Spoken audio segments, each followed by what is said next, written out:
Hello, SpongicX here. Well, it's October again, which means Halloween is coming. Aside from being born in October, I always love the Halloween season, which is crazy because I'm not really a horror fan. Mainly because I hate jump scares. Seriously, people who rely on jump scares are pathetic. That doesn't mean I don't love things that are spooky or scary, though. Halloween is the one time of the year where we can celebrate such haunting visuals, whether in the form of Halloween decorations, parties, or movies. Even certain video games are a great source of celebrating Halloween. Video games can be full of haunting visuals, eerie music, and nightmarish creatures. I thought it would be fun to share what I consider my favorite games to play around Halloween. Keep in mind that this is mainly just a list of games I actually played and enjoy. So, there may be some games you like that don't end up on this list. Either I'd never heard of them, I don't have them, I never played them, or I personally didn't find them memorable enough to include. The games mentioned can either be entirely Halloween related or feature at least one level suitable for Halloween. Anyways, let's get started with SpongicX's favorite video games on Halloween. So first off, we have Mario Party 2. Mario Party 2 is a childhood classic, a mixture of board games and minigames. The story involves Mario and friends competing in competitions to get a brand new theme park named after them.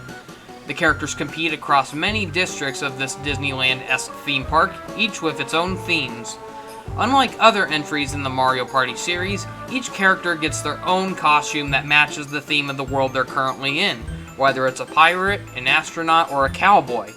The costume party gimmick really adds to the Halloween charm this game has. However, the main reason the game is on this list is due to one level in particular, and that is Horrorland, a theme park district entirely themed after all things spooky, including ghosts, giant eyeballs, and Bowser dressed like Lord Voldemort for some reason. Each character dresses like a wizard. Unless you're Princess Peach, then you're a witch. While it's a shame that you don't get to wear the costumes outside the board maps, you can't wear them in the mini-games, unfortunately. It's still fun to see the characters running around this board map in their sorcery outfits, along with getting into wizard duels. Plus, whoever wins the game gets to confront Bowser and turn him into a frog. Now that's just hilarious. Up next is Donkey Kong 64. DK64 is a fun but exhausting gem from the N64, where DK and up to 4 additional Kong friends get to explore massive worlds collecting bananas, coins, and more. Despite seeming like a family-friendly game, the game has some rather dark and unnerving visuals and scenes throughout. That one temple with many doors and angry Aztecs still gives me chills. Take the level Fungi Forest, for example. In broad daylight, it looks like a beautiful fairy tale land, but at night, it's like something from a horror movie, with skeleton kremlings chasing you with machetes. However, the main reason the game is on this list is because of the last level in this game, Creepy Castle. Mainly being a level revolving around a dark haunted castle during a stormy night, this level is packed with Halloween vibes. Dead trees, many cliffs, more skeletons with machetes. This level also has a bit of a humorous side to it, including Kremlings trying to scare off the Kongs by dressing up as ghosts. There's even a funny yet tough boss fight where the Kremlins realize they're all out of bosses for DK and friends to face, so they end up building a giant cardboard cutout of their master, King K. Rool, as a desperate attempt to scare them off. Up next is Viva Pinata. While not really a spooky game, it still has a lot of things that fit in with the Halloween season. It has a cast of colorful living piñatas, some harmless and some are just plain nasty. All the human characters you interact with wear masks, which feels really suitable for the Halloween dress-up and all that, and did I mention this game is filled with candy? Lots and lots of candy. Not to mention how there's a lot of costumes and props you can unlock in the game through purchasing at the in-game shop, and so you can just add a spookier, festive vibe to the game. Have your piñatas dress up in Halloween costumes, and add like some spooky scenery to the mix, including tombstones and all that. So, up next is Cameo Elements of Power. Once again, it's not really a Halloween-themed game, but it is a dark fantasy game about a fairy named Cameo who can transform into many different creepy yet powerful creatures, including a yeti, a blob with tentacles, spooky plants, and a fire-breathing dragon. The game is filled with many dark fantasy worlds, including castles surrounded with lava and dark forests. There are plenty of trolls and other monsters that you have to fend off throughout the game. The Fright Pack DLC gives each of the characters a haunting makeover, which gives a fun reason to go back and play this game in the Halloween season. Up next is Luigi's Mansion 3. While I wasn't the biggest fan of the first two Luigi's Mansion games, Luigi's Mansion 3 was a blast. While the other games I mentioned had elements of Halloween in them, well, here's a game that has Halloween themes throughout. It's Mario meets the Hollywood Tower of Terror, as Luigi and pals are trapped inside a haunted hotel, and Luigi has to save Mario, Peach, Professor Egad, and the Toads from his nemesis, King Boo. The game is filled with many fun and haunting rooms across multiple floors of this monster size of a hotel. Many colorful ghosts with challenging boss fights and puzzles are scattered throughout. The levels here can range from a sandy desert pyramid, a haunted ghost ship, and a floor filled with overgrown haunted plants. Did I mention Luigi gets a freaking chainsaw in this level?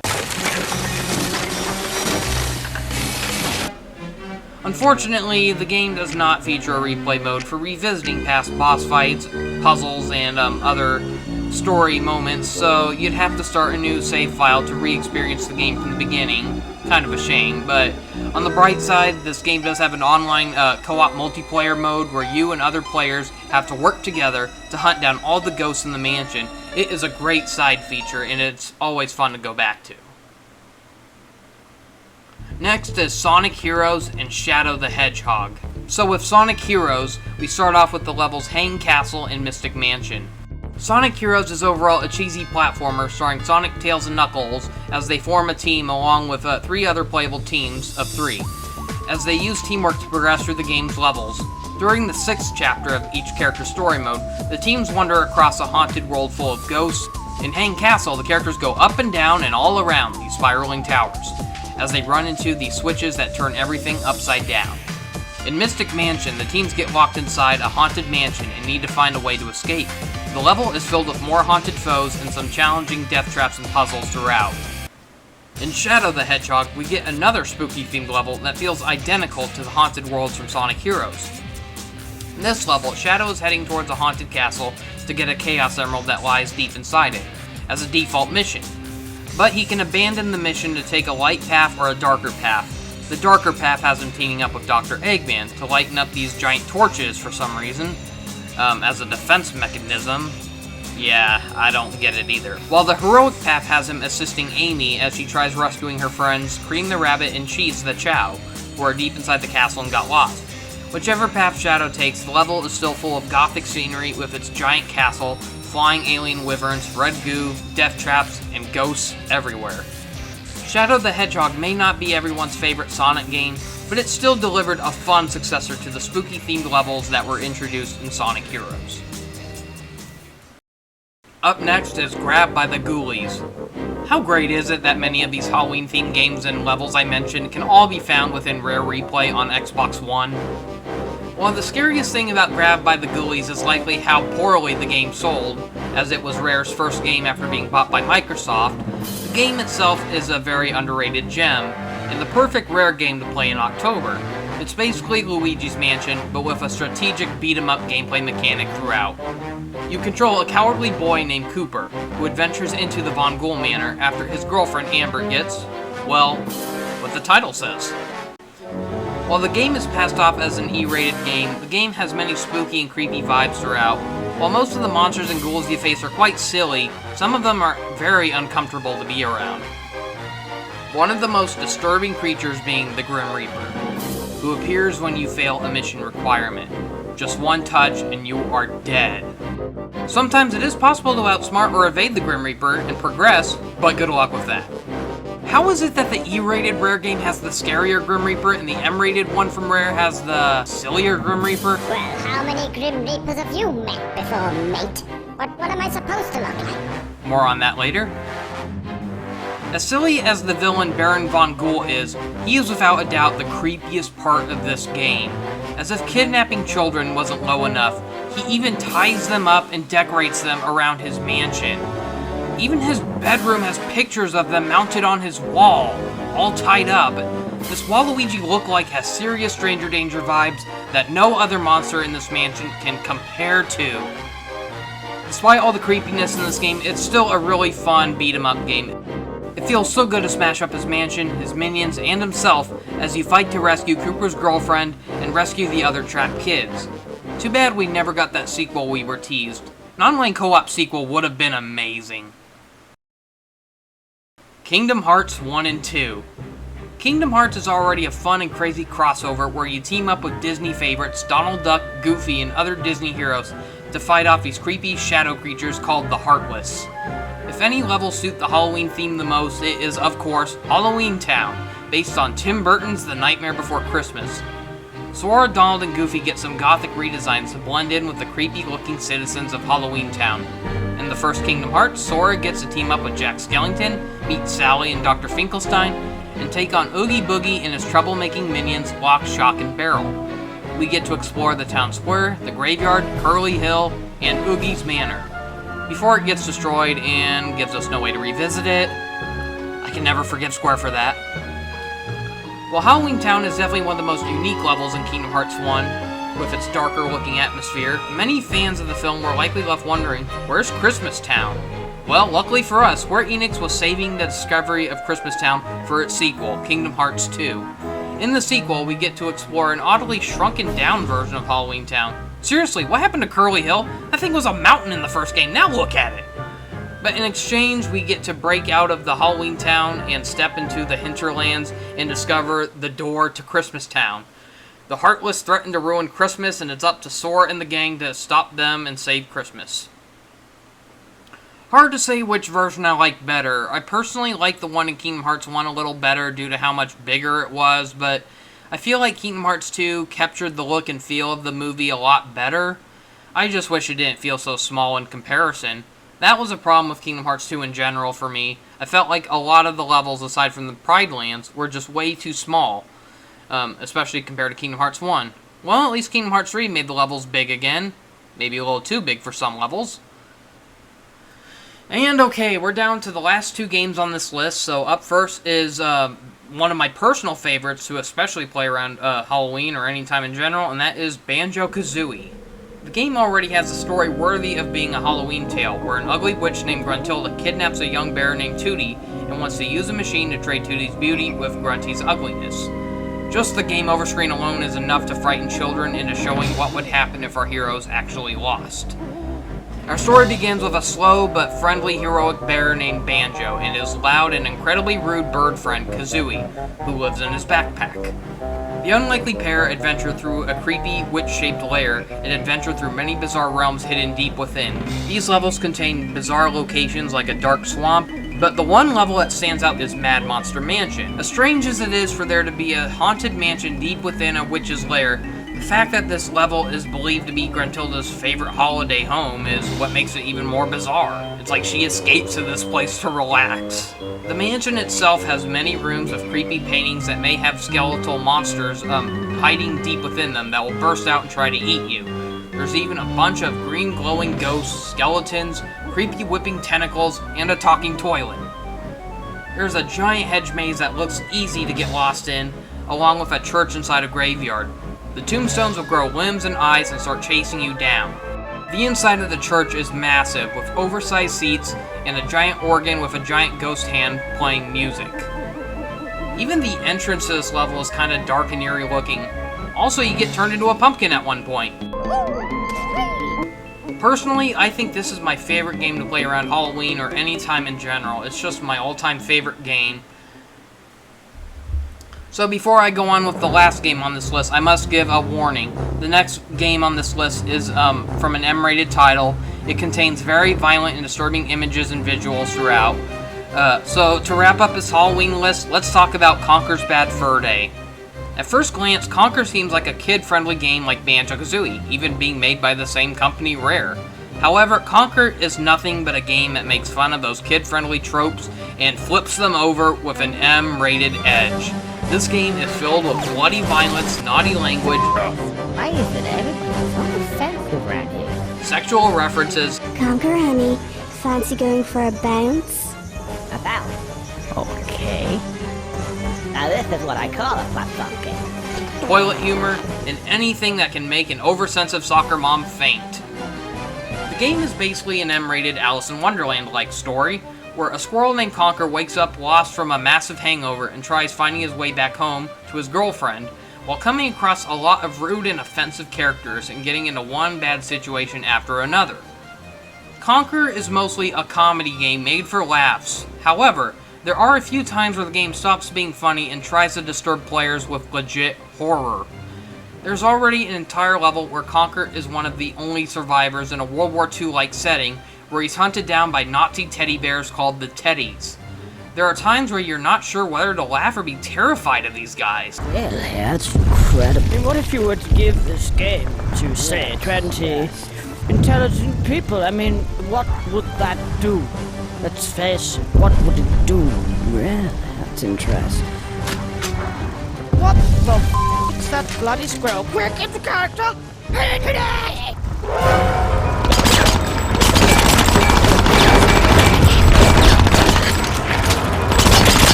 Not to mention there was a deleted scene from the original pitch where the Teddies were live dissecting a poor squirrel soldier they captured.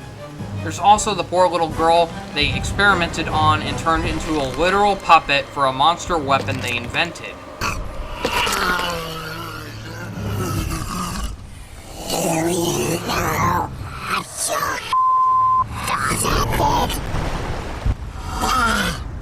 I haven't been a little girl for some time now. I'm the brains and the eyes, and he's the brawn. There's also a xenomorph from Alien you fight at the very end of the game.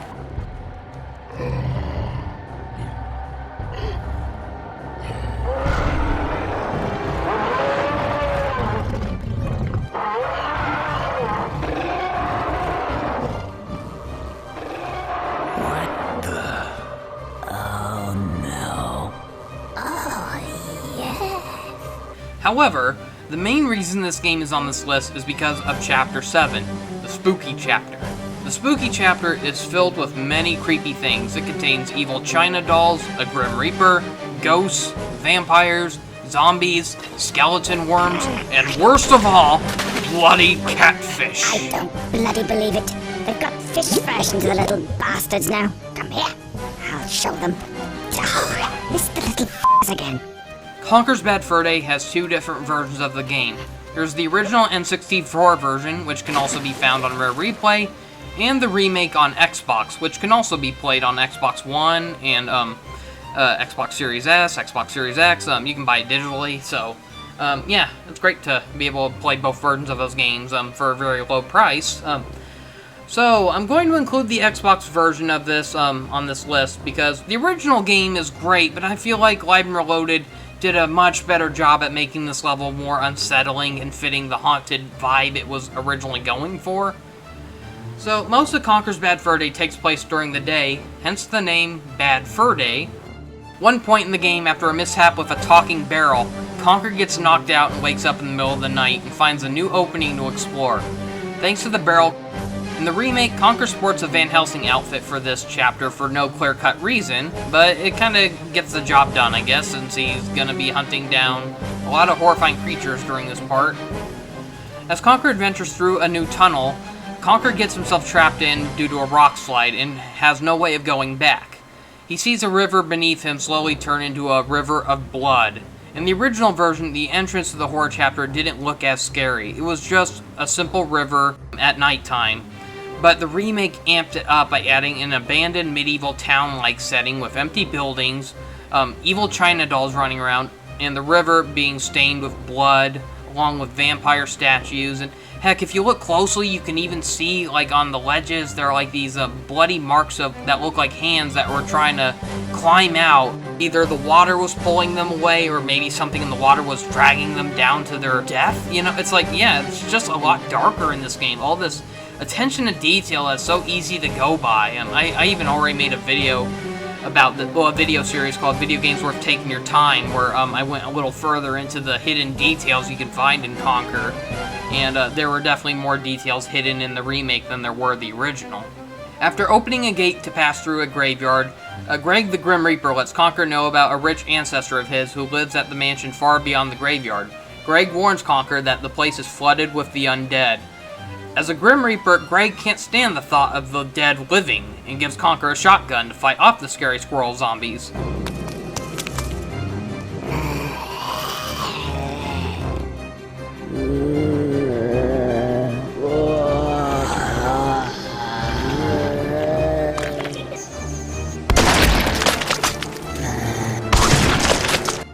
After running up a narrow path infested with zombie worms, Conker finally reaches the mansion of Count Batula. Count Batula is a parody of Count Dracula. He invites Conker in with plans to kill him and drink his blood, but when villagers arrive to kill Batula, Batula ends up turning Conker into a bat. Welcome to the family. Chop chop. Fetch with the villagers. I am hungry. And forces Conker to fetch some villagers, drop them into a grinder so he can drink their blood.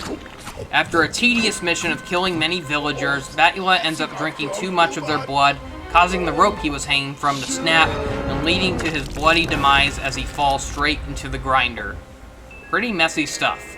With Batula dead, his hold on Conker breaks and Conker turns back into a regular squirrel. That doesn't happen to every day. Conker tries breaking out, but the door is now locked. He must adventure through the mansion, find 3 keys while avoiding the flood of zombies that are now invading the mansion. Not only is this level gory and disturbing to look at, but the music, sound design, and sound editing for this level just makes it more unnerving. From the howling of the wind, the hollow echoes of Conker's footsteps, to the gurgling moans of the zombies. For a game that was meant to be a raunchy comedy, the Spooky Chapter went out of its way to make a suspenseful and eerie level that no one would ever forget. It is really batshit insane. And that was my list for my favorite games to play around Halloween. Did you enjoy this list? Were any of these games or levels mentioned any of your favorites as well? Feel free to let me know in the comments. Well, that's all I have to show for now. Thank you for watching, see you next time, and happy Halloween!